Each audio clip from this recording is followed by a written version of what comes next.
Furtuu guddina bu'uura jijjiiramaa barnoota. Imaana gootota kaleessa barnoota qulqulluun jabeessa. Baradhaa. Gurri keessa naaga haa dhaga'u jenna. Mana barnoota Abdii Adaamaa. Barsiisota dandeettii gahaa qabanii manni barumsa Abdii Adaamaa barnoota qulqullina qabu dhalootaaf kennuudhaaf yeroo hunda qophiidha. Wanti mana barumsa Abdii Adaamaa adda isa taasisu daa'immaniif bakka guddaa qaba. Dhaloota qaruunis adda dureedha. Tajaajila geejjibaa, tajaajila mana kitaabaa gahaa ta'e qaba. Furtuu guddina bu'uura jijjiiramaa barnoota. Tajaajila barumsa qulqullina qabu ijoolleen keessan xiyyeeffannoo barumsa gahaa akka argatan. Filannoon keessan mana barumsa Abdii Adaamaa haa ta'u jenna.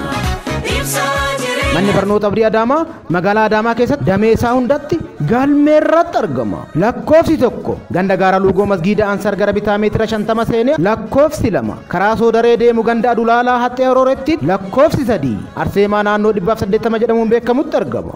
Haala quubsaa ta'een ijoolleen keessan qaroo dhaloota qubee ta'uuf akka barumsa gahaa argatan. Filannoon keessan mana barumsa Abdii Adaamaa haa ta'u jenna. Abdii Adaamaa.